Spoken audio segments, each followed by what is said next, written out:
Good morning, children.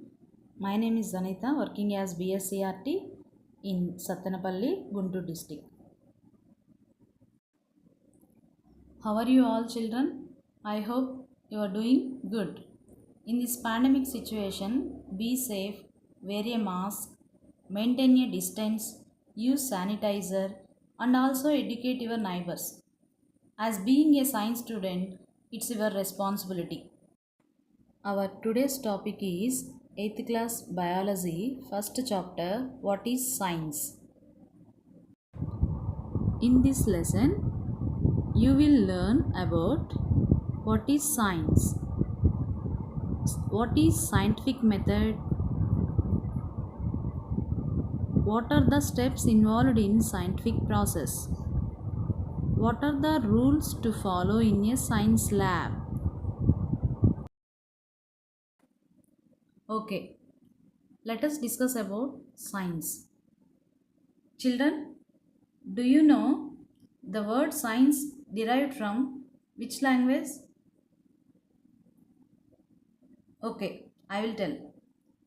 The word science derived from Latin word scientia, which means knowledge. Now, definition of science. It is defined as systematically organized body of knowledge on a particular subject. In your previous classes, you learned about only science. Science can be divided broadly into two branches. One is physical science, the other one is biological science. Physical science studies non-living thing. Biological science deals with living thing. From 8th class onwards, you are going to learn biology. What is biology? Bio means life. Logi means study. It deals with only living organisms. Do you recognize him? He is Aristotle, a great philosopher and scientist from Greek. He is regarded as father of biology. Now tell me, who is father of biology? Aristotle is the father of biology because he widely studied the natural world and examined its origins, use in scientific insight and systematic observations. Good morning, children. Today's homework. What is science? Second question. What is the meaning of biology? Third question. From which language the word science derived? And fourth question. Who is father of biology? How scientists work. Scientific method. Planning an investigation. How do scientists answer a question or solve a problem they have identified? They use organized ways called scientific methods, to which help them plan and conduct a study, which lead to experiment to answer the questions. Scientific method follows these steps. Number 1, observe and ask a question. 2, form a hypothesis. Number 3, plan and experiment. Number 4, conduct the experiment. And number 5, draw conclusions and communicate the results. For any identified problem, scientists follow this process. Now we will discuss these steps one by one. Observe and ask a question. The first step in the scientific method is asking a question that you want to answer.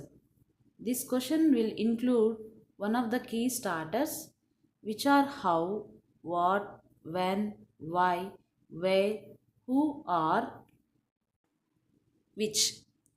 The question you ask should also be measurable and answerable through experimentation. It is often something that can be measured with a numerical result. All through behavioral results are part of the scientific method as well. Now, the second one is form a hypothesis. A hypothesis is an educated guess that answers your question, although it should be able to be tested to qualify as a scientific hypothesis. You should make predictions that you can measure through experimentation and research. The third one is plan and experiment. With your question formulated, the next step is conducting background research to gain as much information as you can before beginning the experimentation process. You can find information through online searches or in your local library depending on the question you are asking and what background data you are trying to find. By conducting through research, you can also determine whether any previous scientists have asked the same or a similar question, performed any similar experiments, or shaped their findings. Fourth one, conducting the experiment. With your hypothesis created, you can move on to the next step in the scientific method, which involves conducting an experiment and testing your prediction of that would happen. Your experiment should be a fair test another scientist can repeat. And the final one is draw conclusions and communicate the results. Now that you have completed the experimentation and analysis steps of the scientific method, you can analyze the results of your experiment and determine whether they support your hypothesis. Drawing a conclusion means determining whether what you believed would happen actually happened. If it did not happen, you can create a new hypothesis and begin at step 4 once again, conducting a new experiment to prove your new theory. If you want hypothesized happened during the experimentation phase, the final step is putting together your findings and presenting them to others. Now we will conduct an experiment. This experiment will tell us the needs of plants in order to grow. Materials required. We need plastic cup, mung bean seeds, water and cotton. Soak mung bean seeds in a bowl of water overnight. You need to do this advance. And the next day,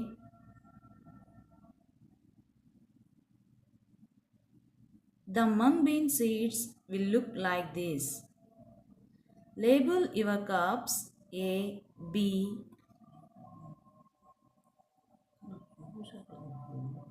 and C.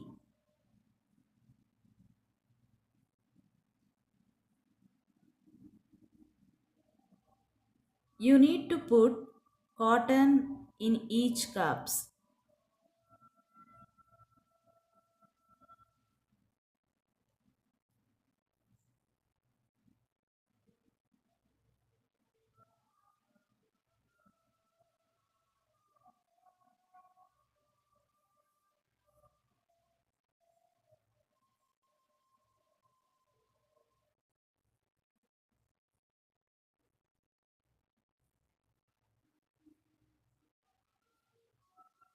Spray some water each cup. You can use a sprayer if you have at your home or sprinkle with your hands.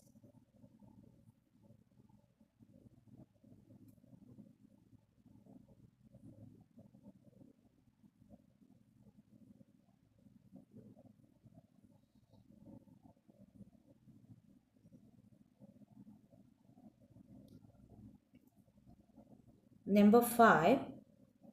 Put 10 pieces of mung bean seeds in each cup.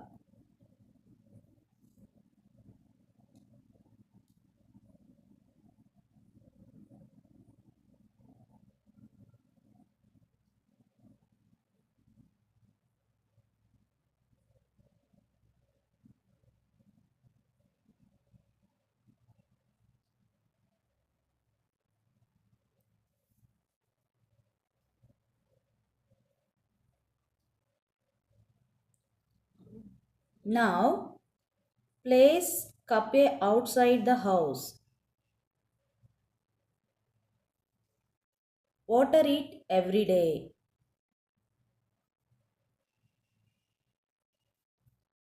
Cup B outside that remembered, don't water it.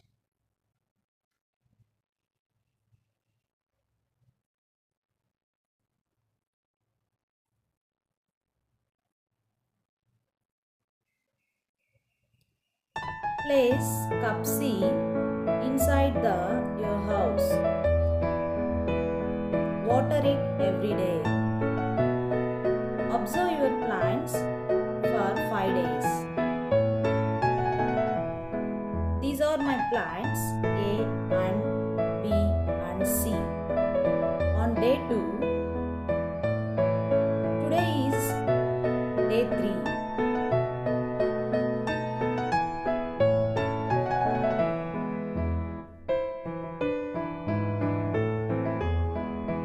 Day 4.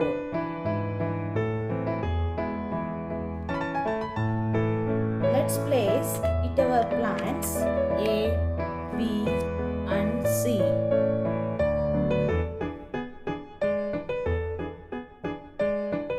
Day 5. Let's look at down. This is cup A. This is cup B.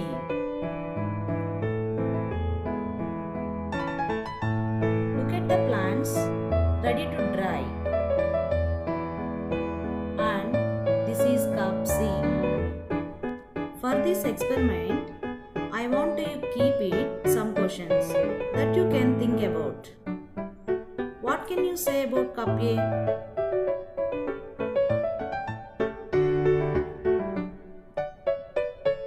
How about cup B? Why the plant dries? What do you think they need?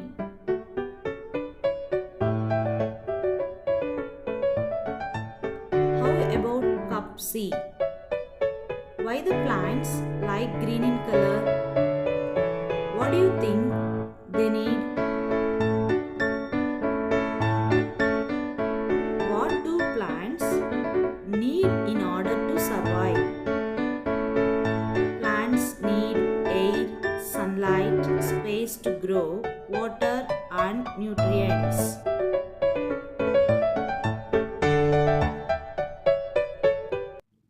Safety in a science lab. While conducting an experiment, we need to follow these rules.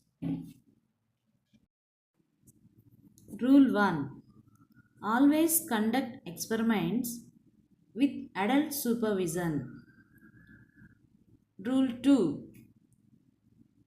Always wear safety goggles as instructed by your teacher. Rule 3. Keep the safety goggles on at all times. Tell your teacher immediately if an accident occurs. Don't panic. Try and stay calm. Rule 4. Immediately report spill and broken glass to your teacher. Rule 5. Food and drink are not allowed in the classroom while experiments are being conducted. Rule 6. Tie back long hair while conducting an experiment. Rule 7. Follow instructions and treat others with respect. Rule 8. Walk in the classroom at all times. Rule 9. Wash your hands with soap and water after you have completed the experiment. And rule number 10. Clean up your work area when you had finished the experiment. And also, there are so many rules like this, but these are the major ones.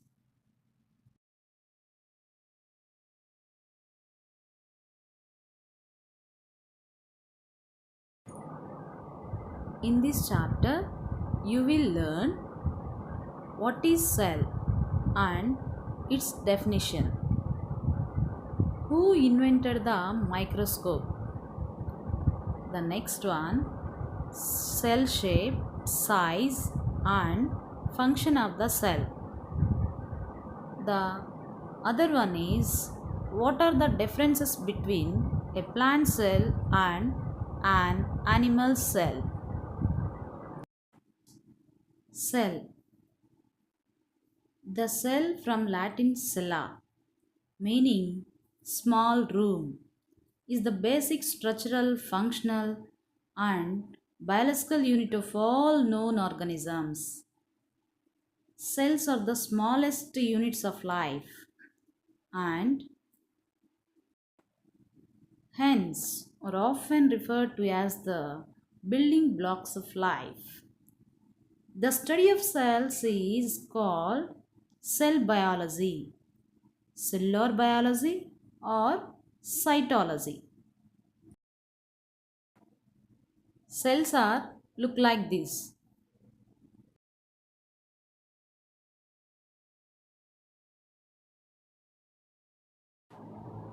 Children, do you know him? He is Robert Hooke. He discovered the cell. Robert Hooke built a microscope in 1665. He is a British scientist. Observed thin slices of cork from trees and saw tiny boxes. He called them cells. Hooke spent most of his time looking at plants and fungi. He thought that only plants had cells because they were easier to see. He observed that the cork resembled the structure of a honeycomb consisting of many empty spaces or empty box like structures. He thought the cork was made up of very small cavities. Robert Hooke called these cavities as cell. Cell is a Latin word. It means a little room.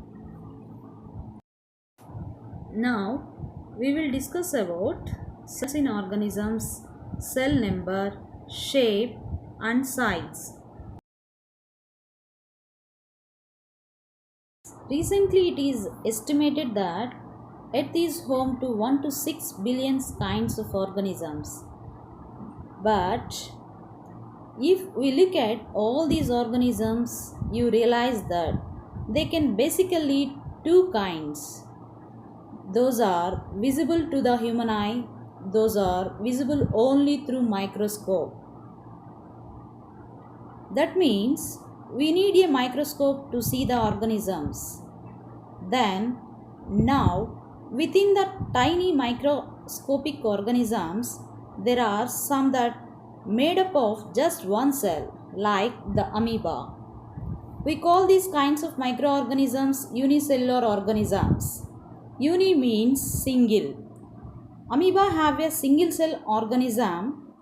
They are perfectly capable of carry out all the necessary process like the process improvement, growth, digestion, respiration, reproduction and excretion. And also might be in these occurs in but even same it starts single with cell. a single cell like this. In fact, all animals and plants are began like a single cell from fertilized egg cell.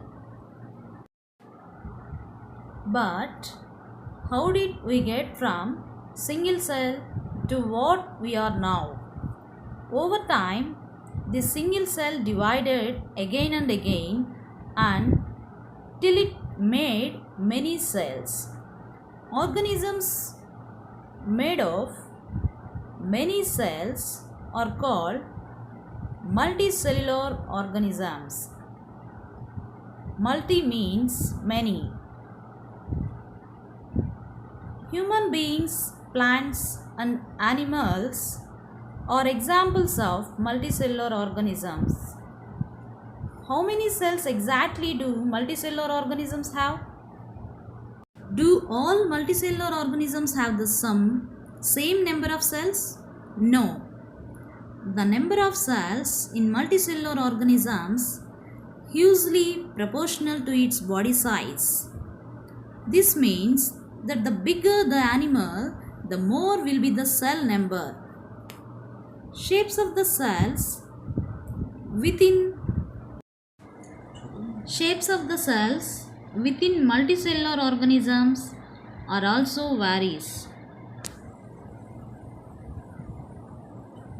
Shapes of cells round, spherical, cuboidal, biconcave and even spindle also varies. In some cells like nerve cells even long and branched. And there are also organisms and cells that don't really have a shape, like the amoeba, actually keep the changing in shape the body because of shape we call pseudopodia. It helps in changing shape. Even the white blood cells is humans have pseudopodia. So, just like amoeba, they can change the shapes too. Apart from the shape, shifted these are cells that do have fixed shapes. Red blood cell, nerve cell, plant cell, bacterial cell and fungal cell. Whether a cell has a fixed shape or not, but has or thing is common, that is cell membrane. And its highly flexible cell membrane allows some cells to form pseudopodia, and it is the same cell membrane that gives a fixed shape other animal cells. Fungi, plant have a additional protecting layer called cell wall, and this cell gives the shape of the cell. But why do cells come in so many different shapes? Close connection between the shape of cell and its function. For example, RBC. Red blood cells has conical shape. If the red blood cells have a different shape,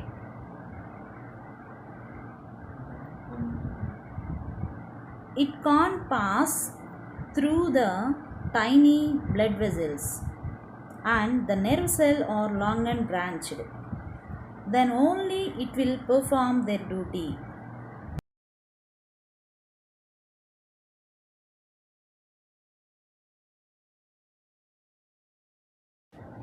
The smallest cell, bacteria, measures 0.1 to 0.5 micrometers in diameter. It's almost 500 times smaller than single human hair.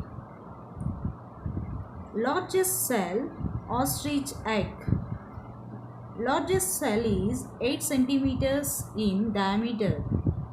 So that means bigger organisms have larger cells. Do larger animals have bigger cells?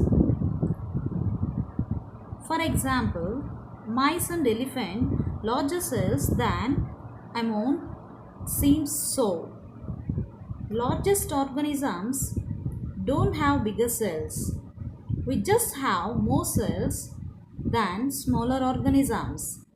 So, size of cells in an organism does not depend on the size of its body. But just like cell shape is related to cell function, cell size is related to cell function. Friends, the both mice and elephant the same size of red blood cells.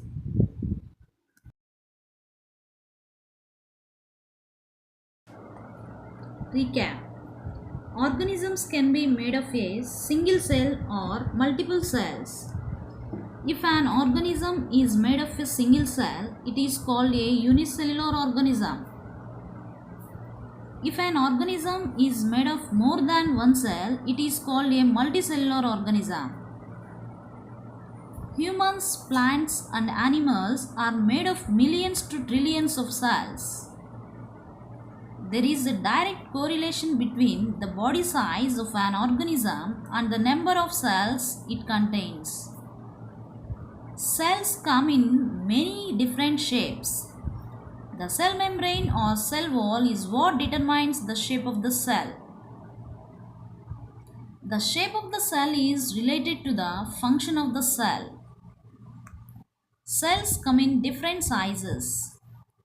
There is no correlation between the size of cells and body size. However, there is a relation between cell size and function. Now we are going to learn about what are the main parts of cell. What are the main parts of cell?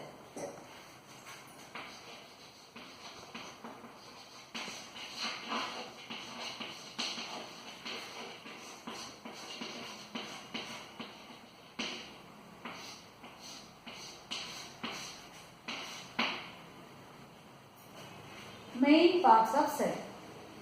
There are three main parts are there.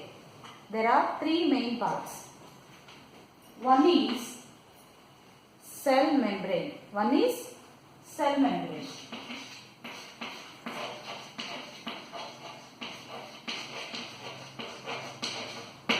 One is cell membrane. The second one is cytoplasm. The second one is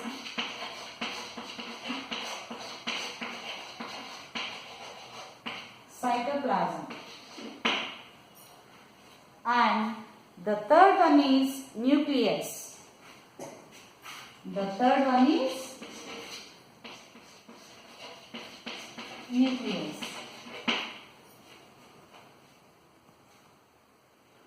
Write down along with me in your notebooks. Students,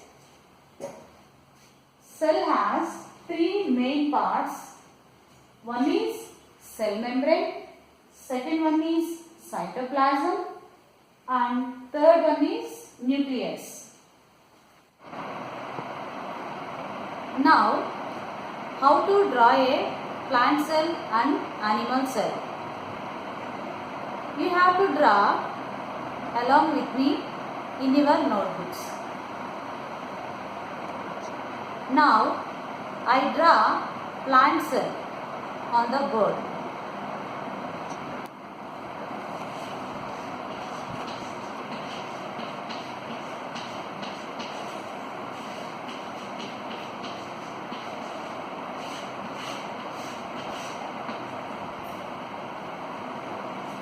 First, draw cell wall in a plant cell.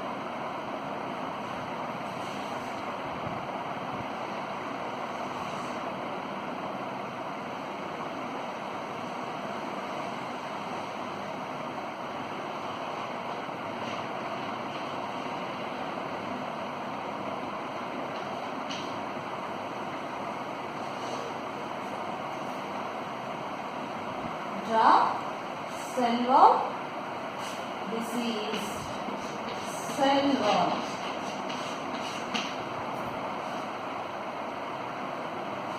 After, cell membrane inside of the cell. After, draw the cell membrane.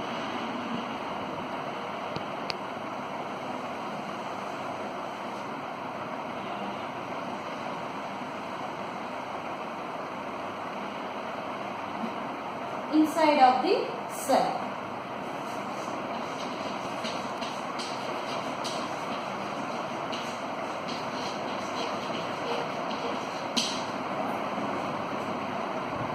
Now, draw nucleus.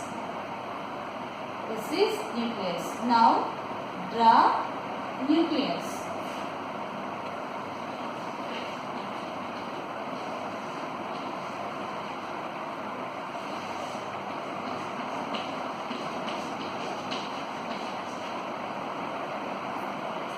After that, draw vacuole in a plant cell.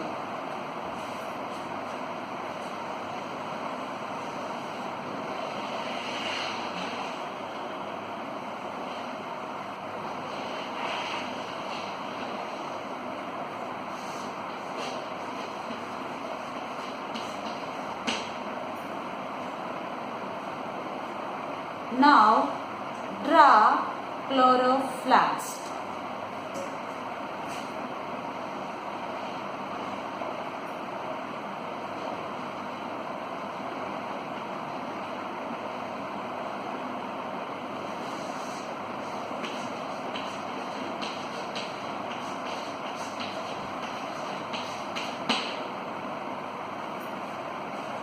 Cytoplasm with dotted lines like this.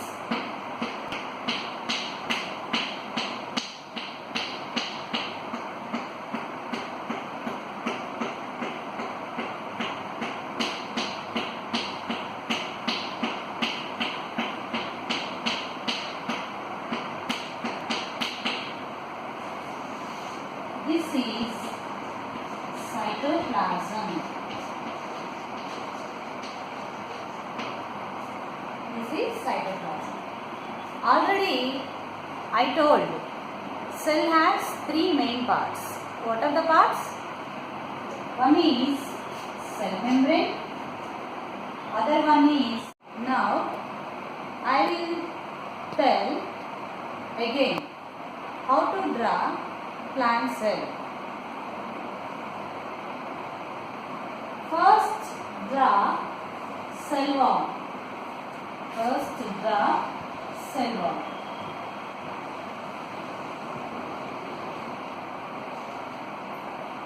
After that, draw cell membrane inside of the cell wall. Inside of the cell wall. This is cell membrane. This is cell membrane. After, you draw nucleus. You draw nucleus. This is nucleus. After that, you draw vacuole in a plant cell. You draw vacuole in a plant cell. This is vacuole.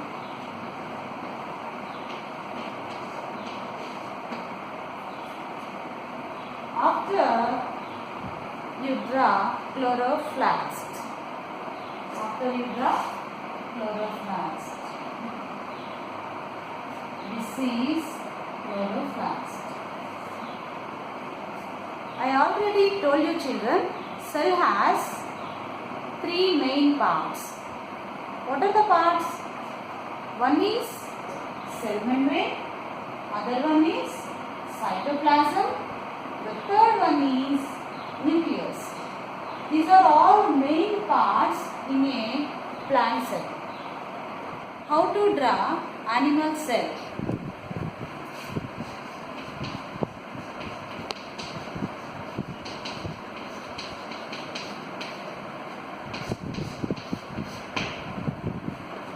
First, draw cell membrane in a animal cell.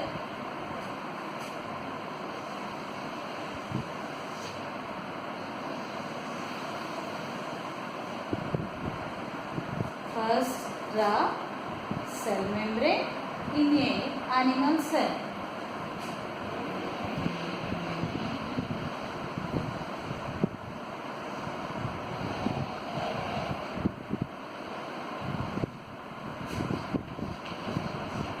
This is cell membrane.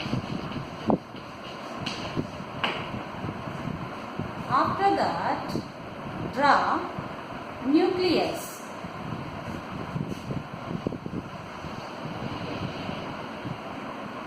In a center position. After that, draw nucleus in a center position. This is nucleus.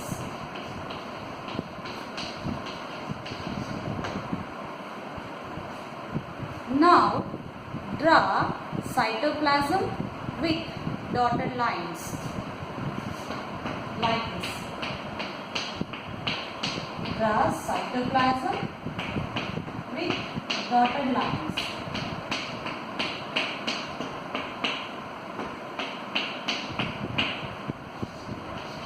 This is cytoplasm. After, draw vacuole in a animal cell.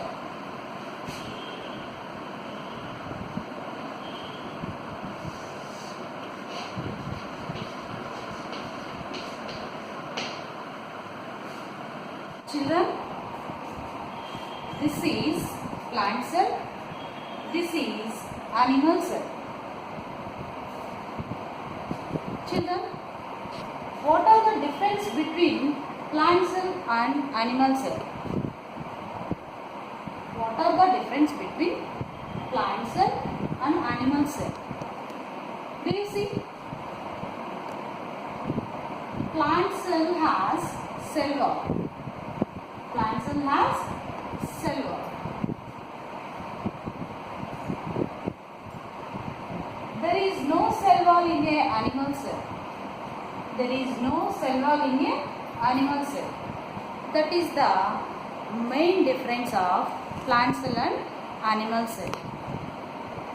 The second one is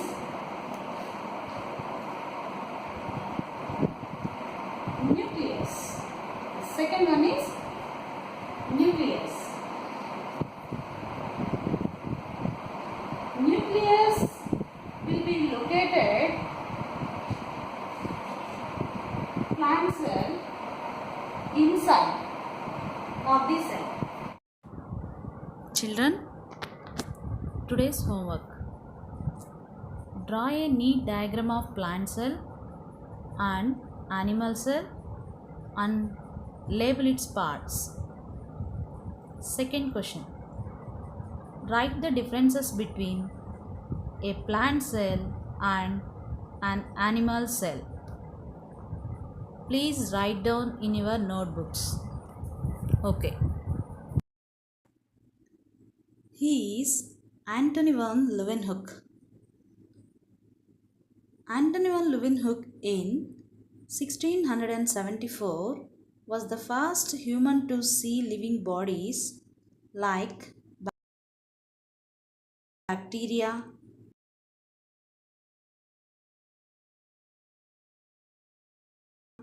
yeast, protozoa,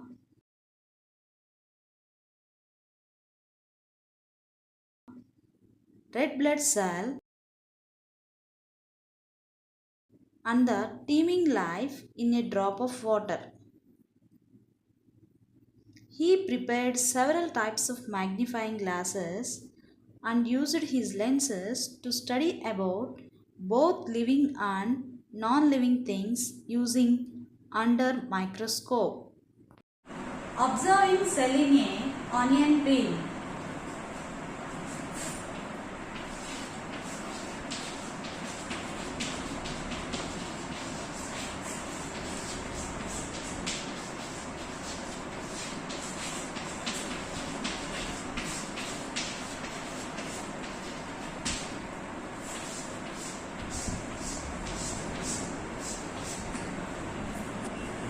In this activity, we will require some materials. You will also note down in your notebooks along with me. Onion, knife, watch glass, glycerin, saffron, dropper, forceps, brush, needle, clean glass slide, cover slip, blotting paper, distilled water and microscope.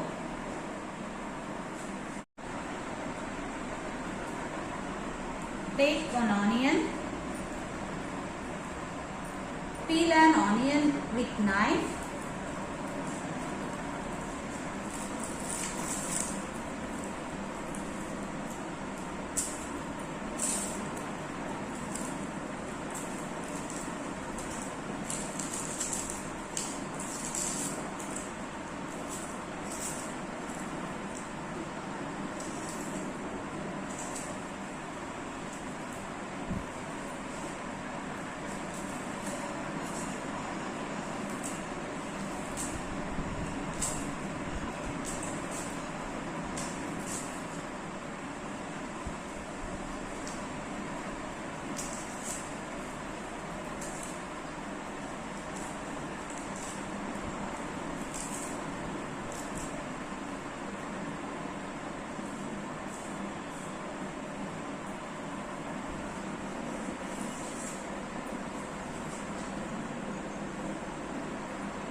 Now cut into small portion on a onion bulb with knife.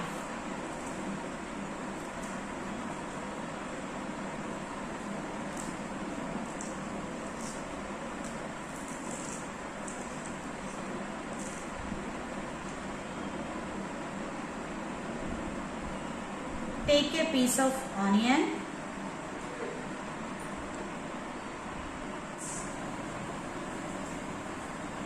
and try to separate membrane with forceps. You will observe a thin translucent membrane in a onion bulb.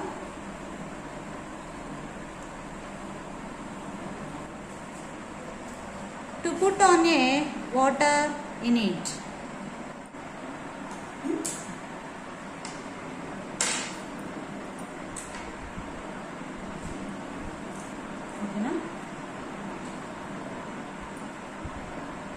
Now take one clean glass slide,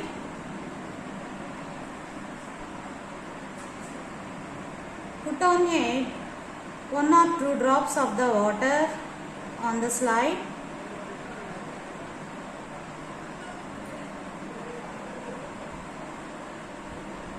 Now take a small piece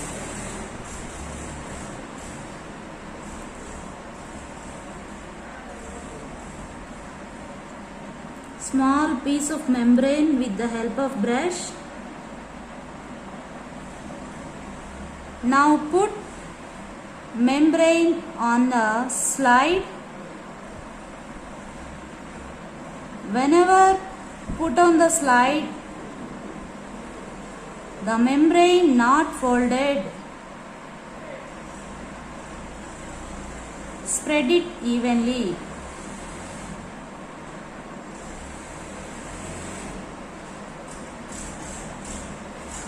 Now put some saffron solution on the slide.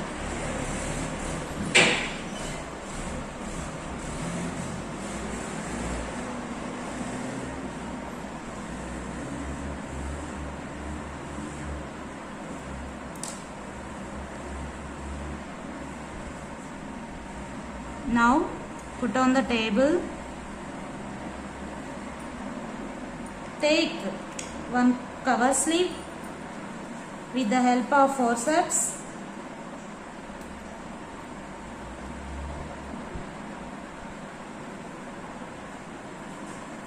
To put on the slide,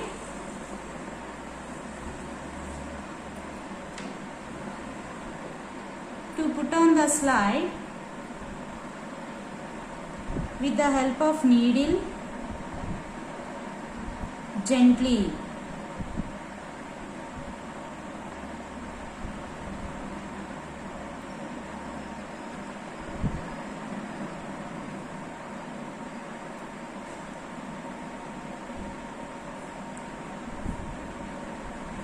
Whenever put on the slide, to cover it with cover slip, do not allowing air bubbles.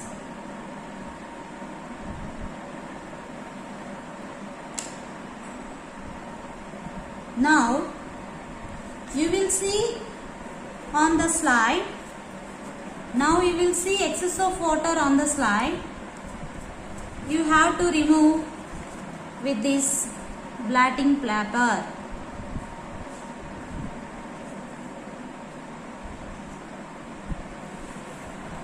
Now our slide is ready. We will observe under the microscope.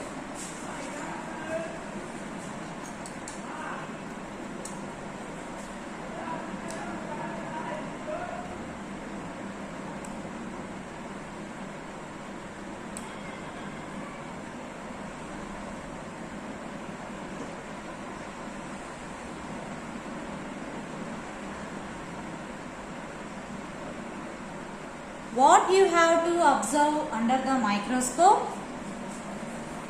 You will draw in your notebook. You will compare with this diagram. These are all onion peel cells. Now, under the microscope, onion peel cell looks like this. Here, you can see cell wall, cell membrane, nucleus, daughter-like structure and cytoplasm. Bye children. Meet you again.